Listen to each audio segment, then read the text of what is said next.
नमस्कार, news state Madhya Pradesh Chhattisgarh में आपका स्वागत है। मैं हूं आपके साथ लोकेंद्र त्यागी। आपके मुद्दे में आज बात करेंगे बजट सत्र की। दरअसल मध्य प्रदेश विधानसभा में पॉजिटिव चर्चा की जगह हंगामा ज्यादा हो रहा है। सत्र का ज्यादातर वक्त हंगामे में कट रहा है और विपक्ष है कि सत्र बढ़ाने की मांग कर रहा है। ऐसे में सवाल यह उठता है कि जितने दिन का सत्र है उसी में पूरी बहस नहीं हो पा रही तो सत्र का वक्त बढ़ाने से भी क्या मतलब बनता है। आज इसी पर करेंगे चर्चा। कुछ खास मेहमान भी हमारे साथ जुड़ेंगे, लेकिन उससे पहले आज की रिपोर्ट आप देखिए।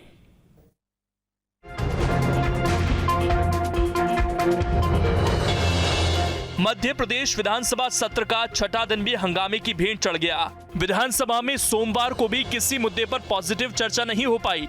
रोज की तरह सदन का ज्यादातर वक्त हंगामे में जाया हो गया, तो वहीं किसी मुद्दे पर सकारात्मक चर्चा की जगह कांग्रेस सरकार पर यह आरोप लगाने में जुटी है कि सत्र छोटा रखा गया है। और इन आरोपों के बीच सीएम शिवराज सिंह चौहान भी सदन में कांग्रेस पर जमकर बरसे। नेता प्रतिपक्ष की गैर मौजूदगी पर निशाना साधा। इशारों ही इशारों में ये भी कह दिया कि कमलनाथ को नेता प्रतिपक्ष का पद छोड़ देना चाहिए। इस दौरान उन्होंने कई अहम घोषणाएं भी की। प्रदेश में कोविड काल के बिजली बिल माफ करने की घोषणा की। जिन्होंने भुगतान कर दिया है उनकी राशि अगले बिल में कटेगी। इससे प्रदेश के 48 लाख बिजली उपभोक्ताओं को फायदा होगा। डिफॉल्टर किसानों के कर्ज का ब्याज सरकार भरेगी। विधायक निधि 2 करोड़ से बढ़ाकर 3 करोड़ करने का भी ऐलान किया है। पुलिस कांस्टेबल भर्ती में अब 50% अंक शारीरिक दक्षता परीक्षा के होंगे। वो माफियाओं से मुक्त कराई गई जमीन पर गरीबों के मकान बनेंगे। 88 लाख घरेलू उपभोक्ताओं का लगभग 6,400 करोड़ रुपया माफ कर दिया जाएगा। ये बिजली के बिलों की उनसे अब वसूली नहीं होगी। आज इस पवित्र सदन में ये फैसला कर रहा हूं आपके सामने कि जो डिफॉल्टर हो गए इस चक्कर में कि हमारा कर्जा माफ हो जाएगा, उनके ऊपर कर्ज के ब्याज का जो बोझ है वो भारतीय जनता पार्टी की सरकार उतारने का काम करेगी। विधानसभा में विपक्ष ने शराबबंदी का मुद्दा भी जोर शोर से उठाया। सरकार को घेरने की कोशिश की। कांग्रेस खुद को शराबबंदी का पक्षकार तो बता रही है, लेकिन कांग्रेस नेताओं की बातों में शराबबंदी के मुद्दे पर असहजता भी नजर आ रही है। दुकानों पर तो जो आम पब्लिक है क्या वही पत्थर मार सकते हैं ऐसे दुकानों पर? संदेश इसमें क्या जा रहा है, यही मेरा मूल इसमें विषय। जो शराबबंदी हो या नशा मुक्ति हो, दोनों का हम समर्थन करते हैं, लेकिन इसमें मूल बात यह है कि शासन को पहले इसका अध्ययन करना चाहिए है कि अगर शराबबंदी होगी तो इसके माध्यम से कितना लॉस होगा स्टेट गवर्नमेंट को, ट्रेजरी को, उसका भी अध्ययन करना चाहिए, क्योंकि वो रिकवरी कैसे हो पाएगी। कुल मिलाकर देखा जाए तो विपक्ष किसी भी मुद्दे पर पॉजिटिव चर्चा करने से बच रहा है और सदन का ज्यादातर वक्त हंगामे में जाया किया जा रहा है। ऊपर से कांग्रेस की मांग ये है कि सत्र को और बड़ा किया जाए। अब सवाल ये उठता है कि जितने दिन का सत्र है उसी में बहस पूरी नहीं हो पाती तो फिर समय बढ़ाकर भी क्या करेंगे। Team news state. और चर्चा करने के लिए 3 खास मेहमान इस वक्त हमारे साथ जुड़ गए हैं। सबसे पहले परिचय करा देता हूं। चैतन्य भट्ट जी हैं, वरिष्ठ पत्रकार हैं। दिव्या गुप्ता जी हैं, प्रवक्ता हैं बीजेपी के। और अवनीश बुंदेला जी हैं, प्रवक्ता हैं कांग्रेस के। आप तीनों का बहुत बहुत स्वागत है। अवनीश जी, आरोप आप लोगों पर यह लग रहे हैं कि आप लोग चर्चा नहीं करना चाहते और नेता प्रतिपक्ष को लेकर भी सवाल उठाए गए कि आखिरकार वो सदन में क्यों नहीं पहुंचते हैं। ये आज सरकार का ये कहना है कि वो तो चर्चा करने के लिए तैयार हैं, क्या आप तैयार नहीं है? देखिए त्यागी साहब, सबसे पहले तो मैं स्पष्ट कर दूं कि नेता प्रतिपक्ष जी वकालत जब सदन स्टार्ट हुआ उस समय सदन में मौजूद थे माननीय कमलनाथ जी, और एक दिन के लिए वो कहीं गए थे। उनके खुद की राजनीतिक व्यस्तताएं भी होती है, आपने देखा वो आज छिंदवाड़ा में भी एक आयोजन था। तो उनका दायित्व बनता है, उनका फर्ज बनता है कि अपने विधानसभा क्षेत्र, अपने जो उनका मूल क्षेत्र वहां जाए। तो उसमें कोई, और उसके बाद आज फिर वो भोपाल लौट के आ गए और कल आप फिर से उनको सदन में पाएंगे। लेकिन त्यागी जी, एक मुझे बात है, कमलनाथ जी नेता प्रतिपक्ष के रहने ना रहने से क्या फर्क पड़ता है, मुझे बताएं। कांग्रेस के विधायक वहां मौजूद हैं और यही तो आपका मूल विषय है कि आप कह रहे हैं कि सदन में हल्ला हो, हंगामा ज्यादा हो रहा है। तो इसका मतलब सदन में विपक्षी जो पार्टी कांग्रेस पार्टी वो अपनी मजबूती दर्ज करा रही है और कांग्रेस पार्टी के सवालों से भारतीय जनता पार्टी शिवराज सरकार भाग रही है। मैं तो आज सबसे बड़ी बात कहता हूं, आपको भी याद होगा त्यागी जी कि शराब की पत्थरबाजों के खिलाफ ये इतनी बड़ी कार्रवाई की बात करते थे। ये कहते थे पत्थरबाजों के खिलाफ सख्त कानून बनेगा उनके घर निस्तो नाबूद कर दूंगा, जमीन में गाड़ दूंगा, यहाँ कानून का राज है, पत्थरबाजी बहुत खतरनाक चीज है, इससे भय फैलता है, आतंकवाद फैलता है। क्या हुआ? आपने उमा भारती पर कार्रवाई की। कल उन्होंने लाइव बकायदा सबके सामने पत्थर चलाए एक शराब की दुकान में। शराबबंदी का समर्थन हम भी करते हैं, लेकिन ये किस तरह की राजनीतिक पार्टी है कि एक आपकी पूर्व मुख्यमंत्री नेता शराबबंदी की बात करते हुए शिवराज जी शराब के नए ठेके देने में मशरूफ हैं। तो मुझे इस बात का जवाब दें। इस पर तो कांग्रेस की राय भी सर बटी हुई नजर आ रही है ना। आज जयवर्धन सिंह को आपने सुना होगा सदन के बाहर क्या बोला उन्होंने कहा कि पहले चर्चा हो, पहले उस पर रिसर्च हो, तब जाकर शराबबंदी हो। देखिए हम भी यही कह रहे हैं कि शराबबंदी का हम समर्थन करते हैं। आप सबसे पहले उसके ऊपर जिस तरह से उमा भारती, लेकिन अब मुझे बताएं, कानून व्यवस्था हाथ में लेकर पत्थरबाजी करके क्या ये ठीक है? देखिए कानून भी ये कहता है कि माना आपके साथ मारपीट हुई, आप पहले आके पुलिस में रिपोर्ट दर्ज कराएं।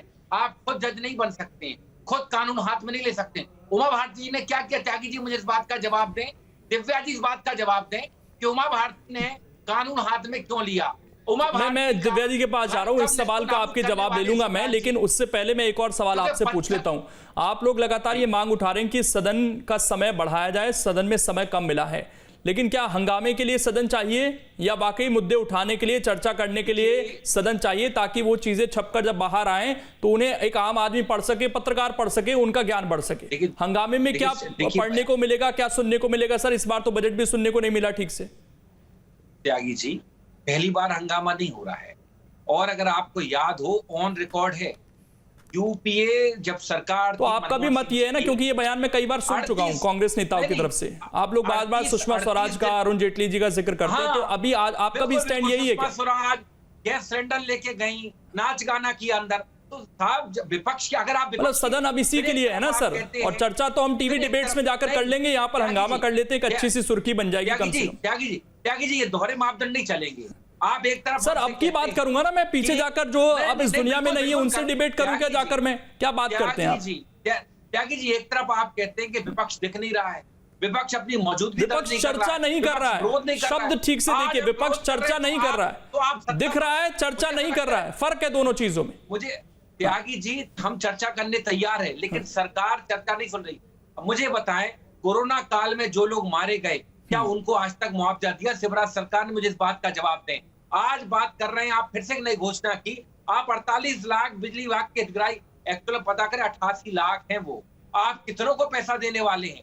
आपने पहले भी घोषणा की थी, और हमारे कई प्रश्न किसानों के हित में, हमारे कई प्रश्न आबकारी नीति में जो घोटाला हुआ है उसके जवाब क्यों नहीं देती शिवराज सरकार? आप जवाब नहीं देंगे, देखिए हर क्रिया की। चलिए अब दिव्या जी कई सवाल उठा दिए उन्होंने। सबसे पहले तो शराबबंदी का ही मुद्दा उठा दिया उन्होंने कि पत्थरबाजों को कुचलने का जिक्र होता था, वो कह रहे हैं कि कार्रवाई कब, या फिर कांग्रेस नेताओं को भी इस तरह की स्वतंत्रता है, वो भी पत्थर मारे, वो भी क्योंकि शराबबंदी चाहते हैं, क्या ये तरीका ठीक है? लोकेश जी, सबसे पहले मैं आपके माध्यम से जो बहुत सारे पॉइंट्स उठाए हैं, मैं एक एक करके उनका जवाब देना चाहूंगी। आपने जो प्रश्न उठाया उसका जवाब भी दूंगी। पहले मैं प्लीज थोड़े से अपने मन की भी भड़ास निकाल लूं, क्योंकि बहुत सारी बातें बोलती गई। नहीं, भड़ास निकालने का मंच नहीं है ये, तार्किक बात कीजिएगा। ठीक, बिल्कुल तार्किक, बिल्कुल तार्किक। और अवनीश जी ने जितनी बातें कही उन सारी बातों का मैं जवाब देना चाहूंगी। सबसे पहली बात तो ये, पहले दिन बजट सत्र का एक दिन पहले, हम थोड़ा सा पीछे जाते हैं, फ्लैशबैक। तो एक दिन माननीय एक आपके पुराने विधायक जी और मंत्री जी जो है वो अपने कमरे में बैठ के, वो छोड़िए, अरे बुंदेला जी एक मिनट सुन तो लीजिए। अवनीश जी प्लीज, अब आप मेरे को बोलने देंगे। कब कर रही हैं बुंदेला जी? मैं ले लूंगा सर जवाब, एक मिनट रुक जाइए, उनको अपना पॉइंट तो रखने दीजिए। ये सदन मत बनाइए सर इसको प्लीज, ये यहाँ सदन मत बनाइए सर, यहाँ कोई सुर्खी नहीं छपेगी आपकी कि बुंदेला जी बहस में विघ्न डालकर चले गए। एक मिनट सर रुक जाइए। तो हम फ्लैशबैक में जाते ही एक माननीय जीतू पटवारी जी जो है वो फोन करते, ट्वीट करते हैं, मुझे इस बात का जवाब चाहिए, उमा भारती के घर का बुलडोजर जा रहा है। बुंदेला जी की आवाज 1 मिनट डाउन कर दीजिए प्लीज। आप बोलिए दिव्या जी। तो एक व्यक्ति ट्वीट करता है और कहता है बजट सत्र का बहिष्कार करना चाहिए। अगले दिन नेता प्रतिपक्ष सदन में आते हैं और कहते नहीं, बहिष्कार नहीं, परंपरा जारी रहनी चाहिए, स्वस्थ परंपरा है। फिर उसका अगला दिन जब बजट सत्र का बजट अनाउंस होता है तब बजट को सुनने नहीं दिया जाता है, क्योंकि वो नेता प्रतिपक्ष उस दिन कहते हैं कि अब बहिष्कार कर दो, क्योंकि हमको पता है कि बजट क्या होने वाला है, अब बहिष्कार कर दो। बहिष्कार कर दिया जाता है, पूरा बजट पेश हो रहा है, सदन सिर्फ हंगामा कर रहा है, बजट ना सुन रहा है, ना उसके बारे में बहस करना चाह रहा है। बजट जो भी प्रस्तुत कर रहा है, जो भी सत्ताधारी पक्ष है वो अपना बजट प्रस्तुत करेगा, उसका अधिकार है प्रस्तुत करने का, लेकिन हम सुनना नहीं चाहते। मुझे दो चीजें समझ में आई। एक तो ये कि कांग्रेस की स्थिति बहुत ही हास्यास्पद स्थिति है। कंफ्यूज पार्टी में हमेशा बोलती आ रही हूँ, कंफ्यूज है। कंफ्यूज इसलिए है क्योंकि किसी का किसी के साथ समन्वय नहीं है, किसी को किसी के साथ बात और चर्चा नहीं करनी है। जो व्यक्ति ट्वीट कर रहा है उसने अपने अध्यक्ष से परमिशन नहीं ली है कि मुझे करना क्या है और मुझे करना चाहिए या नहीं करना चाहिए। एक बात। दूसरी बात, जब जो नेता प्रतिपक्ष है वो बोल के और वहां से असेंबली जब चल रही हो, बहुत इंपॉर्टेंट होता है असेंबली में नेता प्रतिपक्ष का होना, क्योंकि वो लीडर है वहां पर। क्या आगे कार्यशैली होगी, क्या आगे डिस्कशन होगा, किस तरह से उसको गाइड करना है, वो नेता प्रतिपक्ष का सदन के पटल पर वहां पर उपस्थित होना बहुत आवश्यक है। जो आज अभी उन्होंने अवनीत जी से बात करी है कि एमएलए तो है ना, तो एमएलए निरंकुश इसलिए हो जाते हैं क्योंकि उनके ऊपर कोई लीडर नहीं होता है असेंबली में, जिसका जो मन आता है वो करता है। आपको हंगामा खड़ा करना है, इससे आप हंगामा खड़ा कर सकते हैं, लेकिन क्या ये असेंबली की परिपाटी होनी चाहिए? क्या इसको इस तरह से डिस्कशन को लेके जाना चाहिए? प्रॉब्लम ये है कि जैसा कि अभी आपने देखा, कांग्रेस को सुनना आता ही नहीं है। उनके पास ये पेशेंस ही नहीं है कि बैठ के सुने, तर्क देखे, तर्क सुने और फिर उसके बाद उस पर डिस्कशन करें। ये आना ही नहीं है। तो जब ये नहीं होना है तो आपको सिर्फ हंगामा खड़ा करना है। ठीक, अब उनके सवाल का जवाब दे दीजिए, ये पॉइंट आपका आ गया। अब मैं आपके अब मैं दूसरी बात पे चर्चा करती हूँ कि जो कल उमा भारती जी ने करा, वो बिल्कुल भी पार्टी की परिपाटी नहीं है। इस बात को लेके मुझे लगता है कि सारे संशय हट जाने चाहिए। वो माननीय उमा भारती जी ने अब पत्र भी लिख दिया है कि हाँ, मैंने गुस्से में कदम उठाया, लेकिन वो एक अलग विषय है। उसके बारे में संज्ञान party with in the party जरूर लेगी। मुझे अवनीत जी को बताने की आवश्यकता नहीं है। ये विद इन पार्टी का मामला है या कानून व्यवस्था का मामला है? क्योंकि अगर इस तरह की आजादी हर किसी को हो गई तो फिर तो कानून का राज खत्म हो जाएगा। कोई कानून अपने हाथ में नहीं ले सकता है। ये माननीय मुख्यमंत्री जी का बयान आपने भी सुना होगा, हमने भी सुना है। कोई व्यक्ति कानून अपने हाथ में नहीं ले सकता है। कोई इस तरह से भारतीय जनता पार्टी का ये डेफिनेटली ये लाइन ऑफ एक्शन नहीं है। इसके भी बारे में संज्ञान लिया जाएगा। इसलिए बार बार चिल्ला के अगर इस बात को लेके कटघरे में खड़े करने की अगर कोई साधारण व्यक्ति या कांग्रेस का नेता ऐसा कर दे, बिल्कुल तो उस पर क्या एक्शन होता कि हम पार्टी स्तर पर जवाब मांग रहे हैं? बिल्कुल वही एक्शन होगा जिस तरह से एक्शन लिया जाना चाहिए। ये दोनों तीनों चीजें जो भी होंगी, उस बात को लेके पार्टी बहुत गंभीर है, बहुत विचारशील है और उसका पूरा का पूरा एक्शन लिया जाएगा। ये पार्टी स्तर का तो मामला ही नहीं है ना, ये पार्टी स्तर का मामला थोड़ी है दिव्या। देखिए, ये तो कानून व्यवस्था का मामला आ गया। कोई भी व्यक्ति कानून अपने हाथ में नहीं ले सकता। इस बात को लेके आप हम सब गंभीर है, चाहे वो कोई भी हो। मैं बार बार उस विषय को कहती कि कोई भी व्यक्ति कानून अपने हाथ में नहीं ले सकता। उसके बारे में संज्ञान लेना सरकार का काम है, प्रशासन का काम है। मैं आ रहा हूं अब आपके पास। चैतन्य भट्ट जी, आज कई बड़ी घोषणाएं हुई। बिजली बिल का मुद्दा इतने दिनों से कांग्रेस उठा रही थी, क्या उसको दूर कर दिया है? डिफॉल्टर किसान हुए, उसको बार बार ये कहती थी कि इन्होंने कर्जे माफ नहीं किए, किसानों को डिफॉल्टर कर दिया। उसके ब्याज को आज इन्होंने कहा है कि सरकार उसकी जिम्मेदारी लेगी। तो ये जो 3-4 आज बड़ी चीजें कही गई सदन के अंदर, इसका इंपैक्ट किस तरीके का दिख रहा है? और वो जो एक पत्थर फेंका गया उमा भारती की तरफ से, जिसे विपक्ष बनाने की कोशिश कर रहा है, इसका इंपैक्ट कितना है? नहीं, देखिए त्यागी जी, जो घोषणाएं की गई हैं निश्चित तौर पे वो आम जनता को राहत पहुंचाने वाली घोषणाएं हैं। और लेकिन सवाल वही आ जाता है कि घोषणा तो हो जाती है, लेकिन उसको अमली जामा कैसे पहनाया जाए। वैसे भी सरकार बहुत बड़े कर्जे में है, लाखों करोड़ रुपए का कर्जा उस पर बना हुआ है। उसके बाद अगर इस तरह की माफी की जाएगी बिजली के बिलों की या ब्याज की माफी की जाएगी, तो निश्चित तौर पे उसका असर कहीं ना कहीं तो हम पूरे प्रदेश के लोगों पे ही पड़ता है, क्योंकि वही टैक्स चुकाते हैं। पार्टी अपने पैसे से तो दे नहीं रही, ये कर्जा माफ कर रही है। पार्टी अगर अपने पैसे से कर रही तो बात अलग है। दूसरी बात जो सबसे बड़ा मुद्दा है कि सदन में हंगामा होता है, मुझे लगता है कि बहुत ही दुर्भाग्यपूर्ण है, क्योंकि मध्य प्रदेश में विपक्ष के रूप में कांग्रेस काफी मजबूत स्थिति में, और अगर विपक्ष काफी मजबूत स्थिति में तो निश्चित तौर पे उसको सदन में अपने मुद्दे उठाने चाहिए, तो बहस करना चाहिए।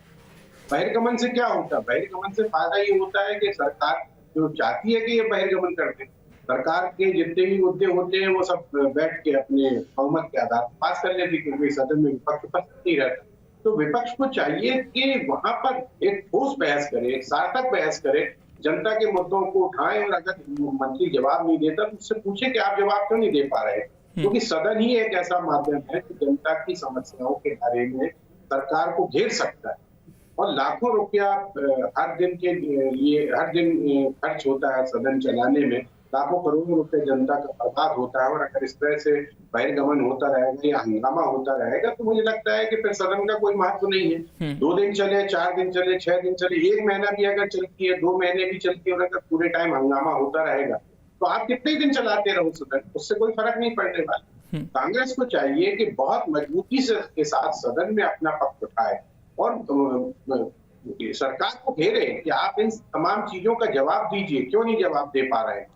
दूसरी बात जो उमा भारती वाला मसला है, निश्चित तौर पे उमा भारती बहुत लंबे समय से शराबबंदी को लेकर बहुत ज्यादा चिंतित है, और उन्होंने कई बार इस तरह की घोषणाएं भी की कि मैं शराबबंदी के खिलाफ आंदोलन करूंगी अगर शराबबंदी प्रदेश में नहीं होती। लेकिन कल जो हुआ है कि उन्होंने जाके ईंट मारी है शराब की दुकानों में, और शराब की दुकानों में तोड़-फोड़ की, और उसके बाद उनके साथ जो उनके समर्थक थे उन्होंने तोड़-फोड़ की, तो ये निश्चित तौर पे कानून का मसला है। मुझे बड़ा आश्चर्य है कि उमा भारती जैसी नेत्री, जिन्होंने एक FIR दर्ज हो गई थी कर्नाटक में, उसको वहां जाने के लिए उन्होंने अपनी मुख्यमंत्री की कुर्सी छोड़ दी थी, और वो अगर इस तरह की पत्थरबाजी कर रही है तो बड़ा आश्चर्य है कि उनका किस तरह का इस समय दिमाग चल रहा है। अभी कल परसों मुख्यमंत्री के साथ उनकी बैठक हुई है जिसमें उन्होंने कहा कि मैं जागरूकता अभियान चलाऊंगी, और मुख्यमंत्री ने भी उनसे कहा। दूसरी बात जो कांग्रेस कह रही है कि इसका जो रेवेन्यू आता है उसके लिए आप क्या करोगे, तो देखिए रेवेन्यू के बहुत से तरीके होते हैं। बिहार जो सबसे बड़ा गरीब प्रदेश माना जाता है, वहां पे शराबबंदी है, ऐसा तो है नहीं कि वहां पे शराबबंदी नहीं है और विकास नहीं हो रहा। तो बहुत से ऐसे तरीके हो सकते हैं जिनसे इस तरह की रेवेन्यू इकट्ठी की जाए। लेकिन शराब को अगर बहुत ज्यादा प्रोत्साहन देंगे तो आप देखिए कि समाज में किस तरह की विसंगतियां फैल रही हैं। आप देखिए कि चूंकि सब चीजें मुफ्त में मिल रही हैं तो अधिकतर जो काम करने वाले लोग हैं वो अपना पैसा जो भी थोड़ा बहुत कमाते हैं वो शराब में उड़ा देते हैं। तो शराब तो एक ऐसी चीज है उससे अपराध भी बढ़ते हैं, बलात्कार। आप देखिए पूरे रिकॉर्ड उठा के देख लीजिए, कितने बलात्कार के केस होते हैं वो कहीं ना कहीं शराब के नशे में होते हैं। ठीक, मैं आ रहा हूँ सर। अवनीश जी, एक सवाल उठाया यहाँ पर दिव्या जी ने, उन्होंने कहा कि वैसे भी आप ये तो मान रहे हैं कि सदन कम दिन का है, तो जो और कार्यक्रम थे वो जिस दिन अवकाश था उस दिन कमलनाथ निपटा लेते, सदन में कम से कम वो मौजूद रहते, थोड़ी देर के लिए मौजूद रहते। और उन्होंने ये आरोप लगाया कि सदन के नेता जो आपके हैं उनके ना होने से आपके विधायक निरंकुश हो रहे हैं। देखिए त्यागी साहब, पहली बात तो मैं आपकी बात का जवाब एक बार में स्पष्ट कर, शनिवार तक कमलनाथ जी थे, संडे को सदन की छुट्टी थी, आज कमलनाथ जी नहीं थे, कल कमलनाथ। मैं तो आज की बात कर रहा हूं ना सर, मैं तो ये कह रहा हूं कि आज भी होना चाहिए था उनको, क्यों मौका देना। कहीं के कितने दिन का सदन है सर, उसके बाद कार्यक्रम ही कार्यक्रम है सर। भैया आप सुनते नहीं हो, तभी तो हमें चिल्लाना पड़ता है। कार्यक्रम पूर्व निर्धारित जो होते हैं उनको कैंसिल नहीं किया जाता है, पहली बात मैं आपको बताऊं। ठीक है, कल कमलनाथ जी रहेंगे, और मैं आप सबसे मेरी बात का दिव्या जी जवाब नहीं दे पाएंगे। मैंने जो पूछा तो उमा भारती जी के बारे में उन्होंने जवाब नहीं दिया, क्योंकि उमा भारती जी पर डकैती का, लूट का और कहीं ना कहीं धमकाने का 307 का मुकदमा दर्ज होना चाहिए, जो कि अब तक नहीं हुआ। मतलब मध्य प्रदेश में कानून का राज नहीं, इसलिए मध्य प्रदेश में निरंतर बलात्कार बढ़ रहे हैं, निरंतर हत्याएं बढ़ रही, लूटपाट बढ़ रही, पहली चीज। अब दूसरी बात मैं बताऊं, सदन देखिए, मैं मानता हूं त्यागी साहब कि सदन चलना चाहिए, लेकिन सदन कैसे चलेगा। हमारे कई सवाल है जो हमने सवाल लगाए, जैसे ध्यान आकर्षण के लिए कई सवाल लगाए विपक्ष के द्वारा, लेकिन वो आपने एडमिट नहीं किए। जर्जर सड़कों के ऊपर सवाल लगाए गए थे, वो आपने एडमिट नहीं किए। जो एक शराब घोटाला जो हुआ है इंदौर डिवीजन, उसके ऊपर आपने उसको एडमिट नहीं किया।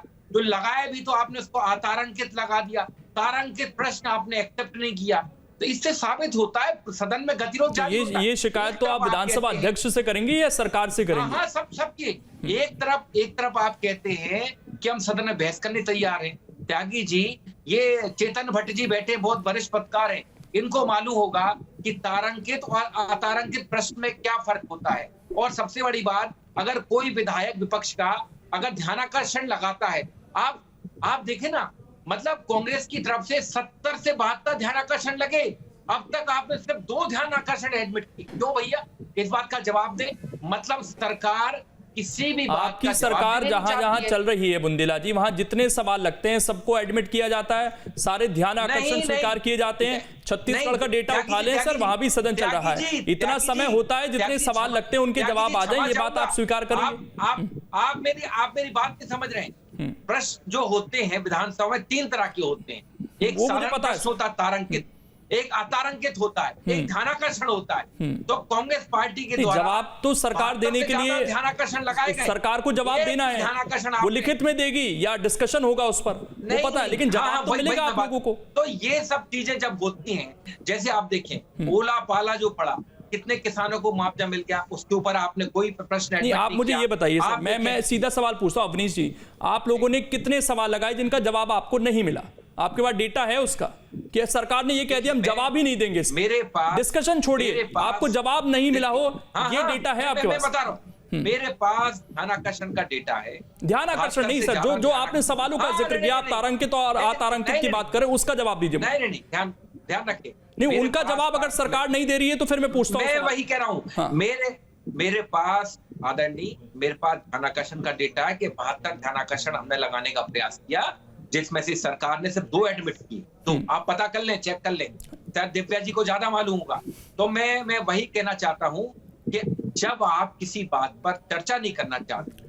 चलिए मैं लास्ट कमेंट ले लेता हूं, मेरे पास समय कम है। दिव्या जी, क्यों डर है क्या सरकार को? ध्यानाकर्षण आ रहे हैं, अगर आप ठीक है तो चर्चा कीजिए ना, थोड़ा समय दीजिए हर मुद्दे को, जितना दे सकते हैं आप। बिल्कुल, कोई क्या दिक्कत है? मैं तो फिर आपसे कह रही हूँ, माननीय चैतन्य जी ने बहुत अच्छी बात कही कि आप लाखों रुपए का एक दिन का खर्चा आप जाने दे रहे हैं, जाया जाने दे रहे हैं, लेकिन आपको वहां पे सदन पे बैठना नहीं है, काम नहीं करना है। आप लगाइए ना प्रश्न। आपने जैसे बिल्कुल सही कहा लोकेन जी, आपको या तो उसके वर्बल जवाब मिलेंगे या लिखित जवाब मिलेंगे, क्योंकि ये बाय लॉ, बाय रूल है कि अगर आपने प्रश्न उठाया है, प्रश्न रखा है, तो उसका जवाब आपको मिलना तय है। तो फिर ऐसे क्यों? ध्यानाकर्षण प्रस्ताव जो आपने लगाए हैं, वो कितने लग सकते हैं, कितने नहीं लग सकते, ये तो स्पीकर महोदय बताएंगे या उनके ऑफिस बताएंगे, तो वो एक अलग विषय है। लेकिन क्या आपने प्रश्न लगाए? लेकिन बड़ा प्रश्न ये है कि क्या आप असेंबली में उपस्थित हैं? चलिए, समय इतना ही है मेरे पास, इसलिए मैं रोक रहा हूं। आप सभी को शुक्रिया और जुड़ने के लिए, इस डिबेट का हिस्सा बनने के लिए। लेकिन डिस्कशन हो सदन के अंदर, ये बहुत जरूरी हो जाता है। फिलहाल छोटा सा ब्रेक, खबरें लगातार जारी हैं।